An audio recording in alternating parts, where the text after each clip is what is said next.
Hello and welcome. I am so glad you're here. I'm Beth, a creator-based coach with CMH Coaching for Life. I'm here today to help you and those you love create a life you feel grounded and at home in. Think of a life where you feel peace, love for those around you, and in a flow with just enough challenge to keep you happy and creating something wonderful. Sounds like magic, but it's not. You can create that life every single day. You can have a life full of love, excitement, hope, and creation. Our mission at CMH Coaching is to flood the earth with light through compassion, mindfulness, and hope. And I'm going to ask a favor of you. If you like what you see and hear today, think of someone you know that would enjoy and benefit from this message. Our mission is to flood the world with compassion, mindfulness, and hope. Share this with them.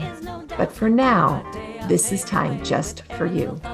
So settle into whatever you're doing and enjoy this time with the girls, where we create that one awesome, amazing, perfect life every one of us is seeking. You gotta watch your thinking. Watch your thinking. Watch your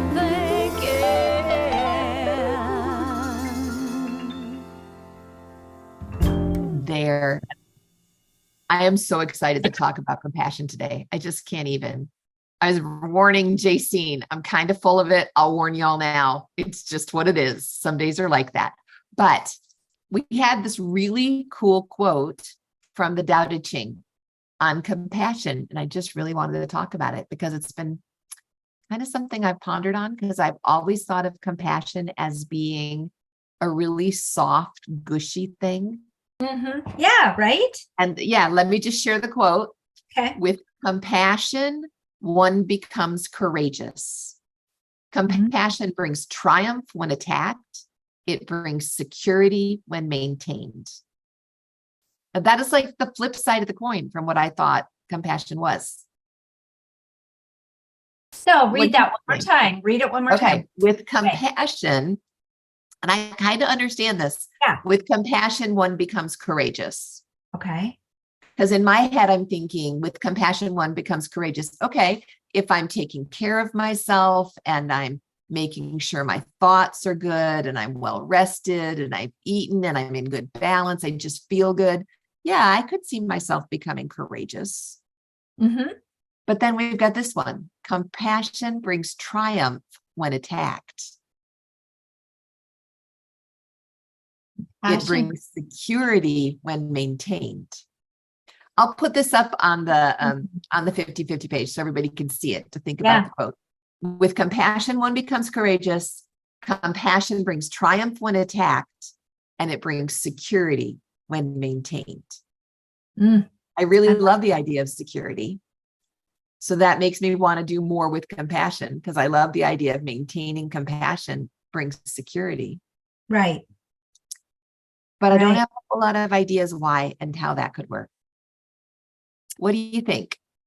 I was just thinking about, I have a son that is in a situation or a marriage that is not very compassionate, and it's very controlling. And controlling him. And as I was thinking about that, I mean, even as I traveled this last weekend for a family wedding, which was near to him where they lived, just reaching out and asking, hey, can we get together? I'm going to be there. Your whole family's going to be here. It'd be great if you could come. It'd be so cool to see you. But he has to have permission to go anywhere and to get anything. And as I was speaking with him, he had about an hour that he got to spend with me. And I was thinking, if he were self-compassionate, he could experience triumph. He could experience, say that one more time, because with compassion, one becomes courageous. Correct. Yes. Oh my gosh. Yes. Right. Yes. Okay. So you start taking care of yourself. What's the natural byproduct of speaking kindly to yourself? Or of when things are hard, instead of fighting against the hard thing, to say, wow, that's really hard. Yes. Girl, that hurt. And to own that for a minute instead of immediately buffering it and pushing it off. Right. Or blaming yourself, even because there's a lot of self-blame. There's a lot of taking everything on as his own issue. It was my fault. If I didn't say it, she wouldn't, or they wouldn't have had to say this. Yes. Or if I had been more timely, or if I had been kinder, or if I had been skinnier, or if I had been whatever. More Exactly. Like self-blame. And he's like, well, but I haven't been perfect. And sometimes I lash back out at her. And so I'm guilty. And so I just can't. So everything was taking everything upon himself. And then just being able to say to him, because we've been talking about compassion, I said, you know what your number one step is? Your number one step is to say, I love you. I love myself. I love myself, and it's okay. And I said, you can pat yourself on the arm. You can just say, you know what? I have permission to be human. I get to be human. I get to be human. I'm not perfect on purpose. And I have permission, and I'm going to give myself permission to forgive myself because that's important. Yeah. And because I'm a work in progress. And I'm a good work in progress. Yes, right? I love that. I mean, you can pat yourself on the back and go, good job. You're an amazing work in progress. I love that. Yes. Yeah. That's who we are. And so I could see, for me, if I were in a difficult situation, being able to say, I'm a work in progress, I would be braver. I would naturally reach out to my creator at that point. Yes. And say, will you help me? I recognize I'm doing my best, but if you'll help me, I can be more brave. I can be more courageous. Yes. I can hear what you want me to do and move forward in that way. And that would make me braver still, because I would know I was doing the right thing. Right. Yes. 100%. 100%. Yeah. But who would have ever thought compassion makes you brave? No, right? I would think, like, in my brain, when you think about that, and my thinking about self-compassion for years and years and years was, oh no, whatever. That's just a bunch of garbage, really. Huey. Pansy-wansy mush. Yeah. Right? Yeah. Or, far out there or whatever, right? Oh, woo-woo. Woo-woo. Yeah. Oh, it's just woo-woo, whatever. Yeah. Sorry. Come back to the real world. If the real world is hard, so it's just going to be hard. Yeah. Yeah. And just buckle down and just do it. And, just get over yourself and just go do it.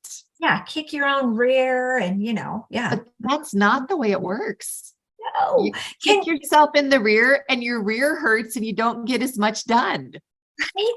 Can you imagine, like, when your children were little, when they were learning to walk, if you would your 12-month-old stumbles and falls. Yes. Oh, get up. Seriously, what is your deal? Just get your butt up and figure it out, right? No, that's not what we do. So why do we talk to ourselves that way?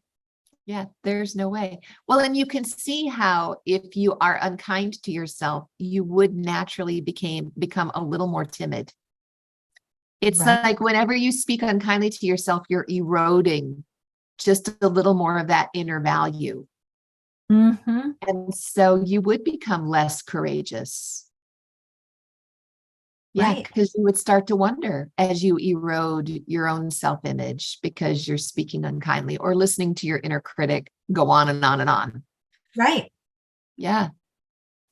Yeah. Yeah. That was an epiphany. Doesn't that just ignite your inner critic? Yes. She's like, well, of course you are. Yeah. Right. Didn't I tell you that 6 years ago? What are you still doing this? Yeah. No. But with compassion, with I'm a work in progress, good job. I'm really proud of you for trying again. That was scary. And look at you standing up and doing it. Oh, Those kind of thoughts, we get braver and braver. right. So amazing. I love Yeah. that. All right. So if we're talking about that, let's go to the next sentence. Okay. Compassion brings triumph when attacked. That one I'm having triumph when attacked. So are we attacking self-compassion or when we're attacked personally? When we are personally attacked, when we are under attack. And I've experienced this because I've been in situations where someone is just emotionally dumping on me. Right. They have this overwhelming emotion. If it doesn't come out, they're sure they're going to just explode. And so it's all just word vomit. It's just all coming out, right? Really angry, hurtful, mean, yucky words. Yes. Fiery darts, right? Fiery darts. Fiery darts. Yeah. But my experience has been in the past where I tried to defend. I don't know how to be mean in words back. I just don't. I never can get the right words. And if I ever did, I would feel so bad. I think I'd want to crawl under a rock. It's just not my style. It's just not. But the when somebody's just really going at you, you really want to defend yourself, or you just want to cry, right?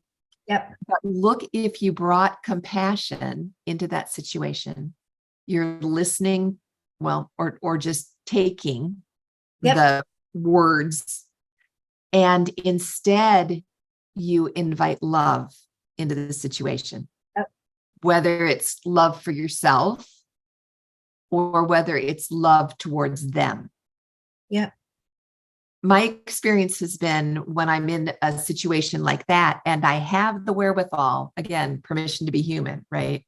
We are a work in progress. Lots of times it doesn't work, but on the times when it does work, I actually, when they're all finished, I can sit quietly and let them say everything they need to and release all of that pressure that they need to. But then I can say something that reflects their pain back to them. Like, wow, that sounds frustrating. Or that must have been so hard. Or you sound so hurt. Yes. And it diffuses. It does. It diffuses the attack, which to me is triumph, to bring it back to love. Right. Compassion brings triumph when attacked.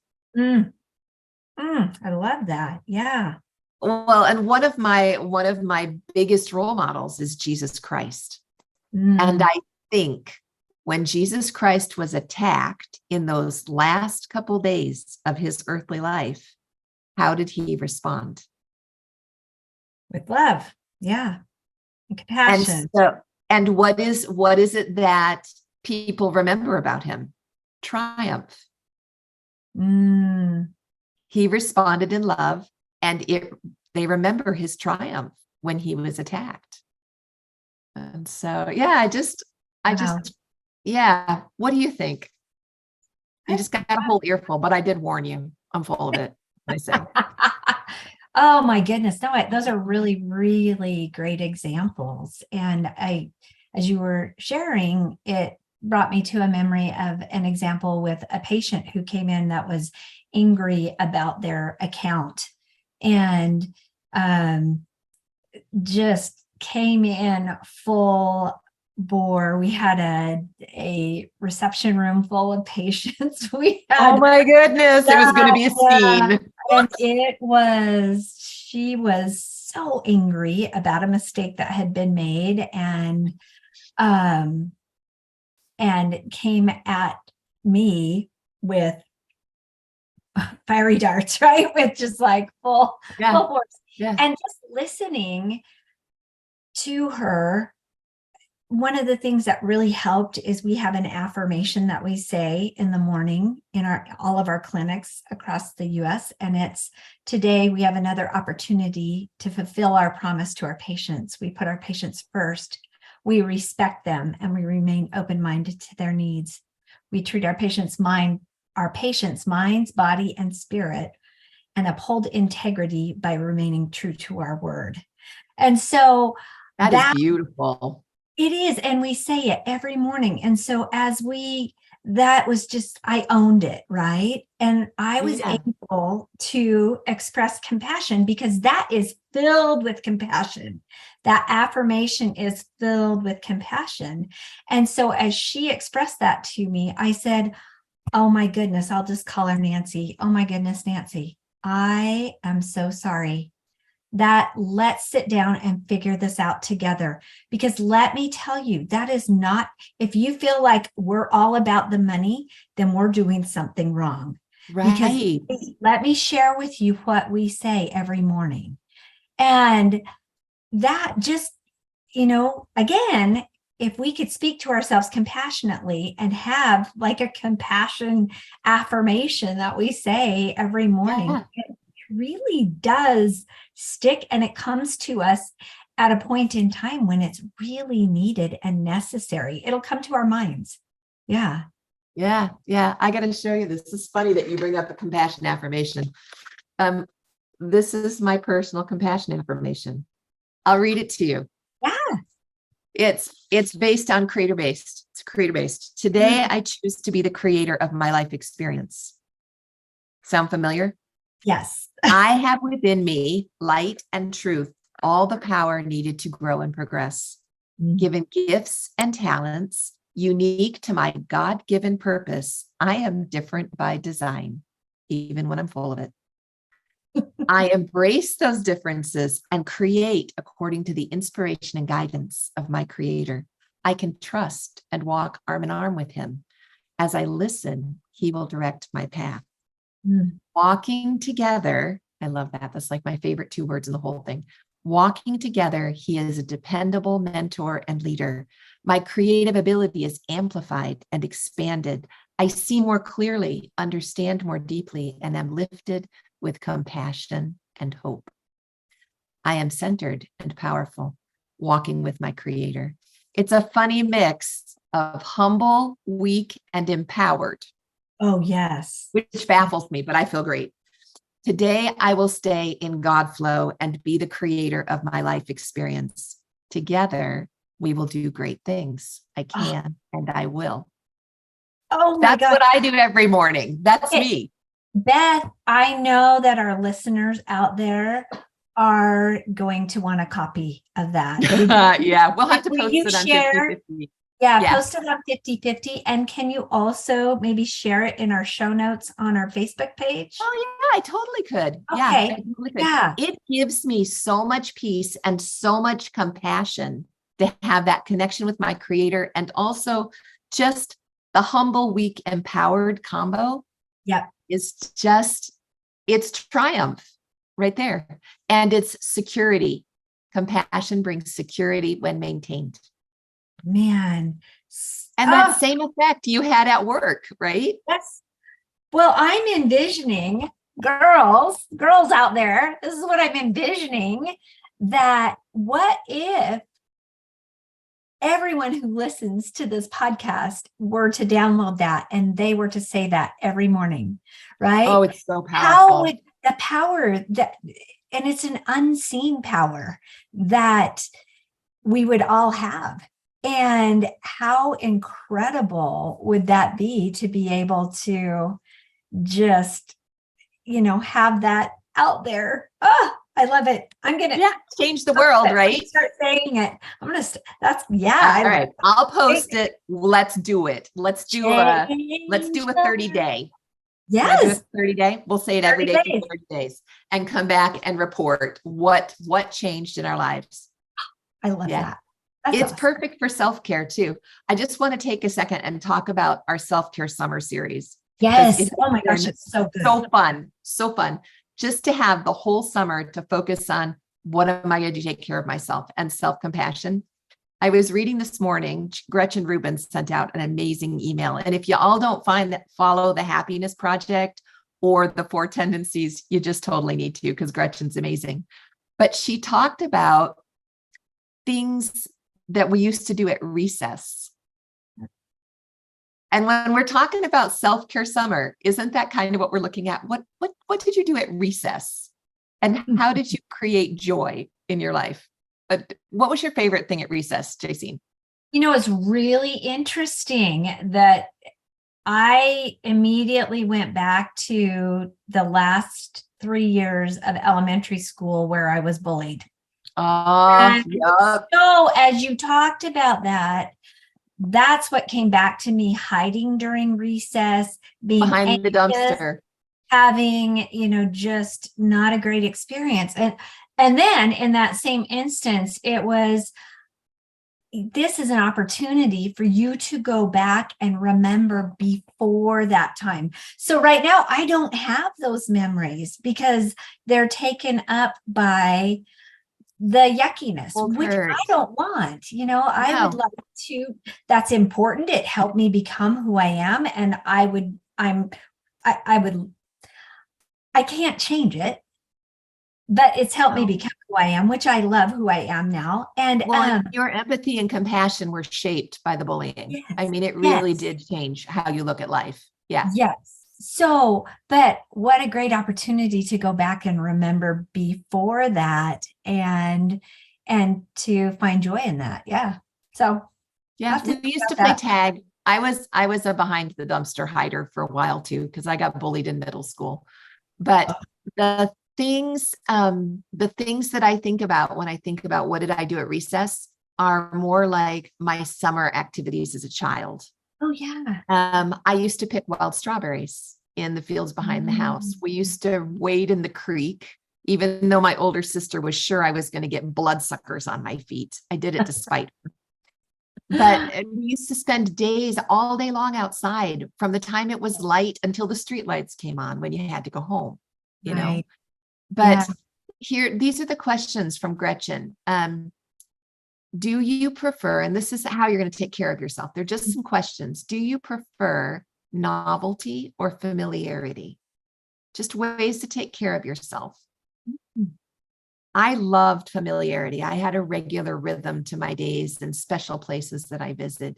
Do you prefer plans or spontaneity? Planner all the way. Yeah. Do you crave a big adventure? This is where I thought about you. Do you crave a big adventure? What kind? Oh yeah, I do crave big adventures. Yeah. Next year I'm skydiving. Yeah. You love your big adventures. And then would you enjoy more time with friends or more time in solitude? All of those things help you know how to take care of yourself. I love that. Self-care summer. Yeah. And with self-compassion. Yeah, that's so neat. Yeah, my memories, like as you're saying that, my memories weren't recess necessarily, but they were times that I got to be out and playing, right? You just took time to play and you took time to Well, yeah, the point was play and unstructured time are essential, but yet we devalue them. Yes. But you can't live without play. Play is what really gives you energy and gets you going and sparks your creativity. And it just is your chance to reinvigorate. Yeah. Yeah. So you need the downtime. We can't fill every minute, even though we feel guilty if we don't sometimes. It's putting your own oxygen mask on first. You got to have recess, summer break. And sometimes you have to remember how to do that. Because we've spent so long not doing that. And it's remembering how is maybe a challenge for some of you. You got to let us know. Yeah. But if you just took 3 minutes, one gal that I was listening to made a goal for herself to have 20 minutes of unstructured time every day. Oh, fun. She said it was awful. It was so hard. 20 minutes of unstructured time, because apparently she's quite the doer. But she said it's just really paying off, that she's so much more energized by just taking 20 minutes for anything she wants. It's totally unstructured. Yeah. Nice. Well, I was just thinking, one of the things I loved doing as a kid, and I still love doing it today during the summer, is to lay on the grass beneath a shady tree, but not too covered, because I love to look in the sky when there's clouds in the sky. And I can see shapes, and I love doing It's that. Yeah, it feels so fun. good. Yeah. Yeah, it's fun and it's delightful. And we were made to delight. We We were. were made to love and enjoy and find joy in whatever. Mm. And I got to think that taking that self-care time is another element of self-compassion, Mm. which makes us courageous and helps us to triumph and to feel secure in all the changes of the world. There's a lot going on these days. There is. But the courage and the triumph and the security come from within us, and we can create that. Mm. Yeah. How cool. How cool. I know. And this all from a week when we had no plan. Y'all just need to know. No plan. Then it just goes to show our creator has a plan. And so if we're willing to listen, big things change and big things happen. But let's talk just a little bit next week. We've got a guest coming, and we're going to learn about compassion as the gift we give ourselves in being willing to forgive, right? Yes. Yes. Yeah. Yeah. That'd be Yeah. great. I'm excited about that. I'm really excited about that. Do we have a secret guest? Or are we naming a guest? We're still working on it. So I put out the good energy. I work with a doctor who, she's just incredible and probably one of the most compassionate people I know. And so anyway, if she can get her schedule rearranged, she will be joining us. So, well, if Dr. we needed Molly to, if we needed to, we could pre-record with her at her convenience and then put it on at this time. Okay. I will reach out to her and just tell her she's important. We really want to enjoy and learn from her. Yeah. So important. Yeah. You guys will love her. Everybody who meets her is like, and you say her name, Dr. Molly, and everybody's like, oh, Dr. Molly. She's so fun. I can't wait to meet her. Yeah, she's awesome. It's going to be awesome. Well, okay, so that's next week. Let's talk. Tomorrow is Coaching Clear, and our group is growing little by little. But what's even better is our self-coaching ability and the ability of the girls within the group to help each other is growing, which is something we work on Mastermind when we take our groups of women that have a common interest and a common challenge. And we work and develop self-coaching so that they can coach each other. I'm seeing the same thing happen in Coaching Clear. It's a synergy. It's synergistic, isn't it? Yeah. Well, and I just think it's the power of women. Yes. You put a group of compassionate women together and they're going to solve the problems of the world. It's just the way it works, And so Mastermind tonight, Coaching Clear tomorrow, book club on Wednesday. Tell us about book club. Book club, we are finishing our book, You Are Enough, which goes along with self-compassion. It sure does. Yeah. It really does. Yeah.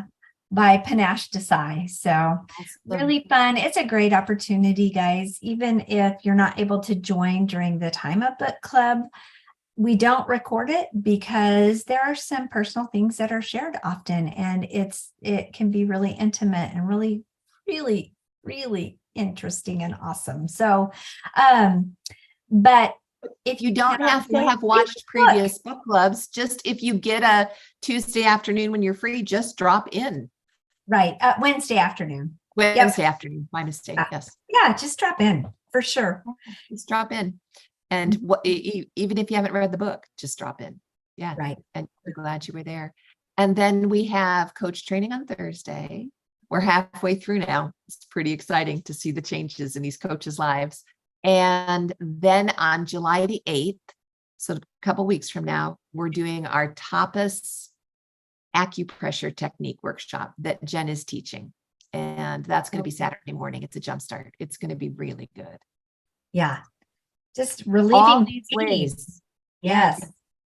All these ways to take care of yourself. and self-care summer and self-compassion, and just feel better. Just bask in all the goodness that's available to you. Because it's out there. Yeah, it is. It's all out there and it's fantastic. Yeah. So thanks for joining. Yeah. Yeah. Can't wait to see everybody next week or tomorrow or Wednesday or Thursday or Saturday the 8th. Yeah. It's all happening.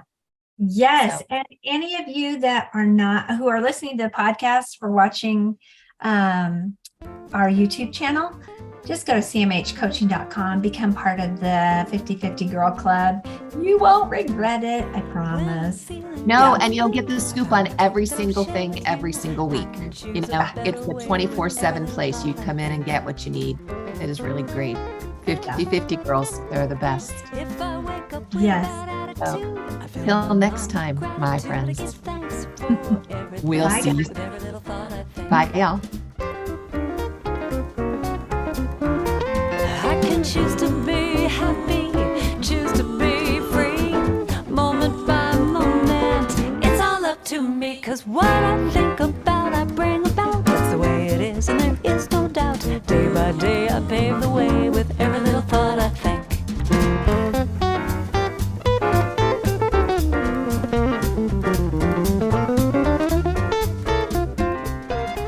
Hey, thanks for joining us today in A Creator-Based Life.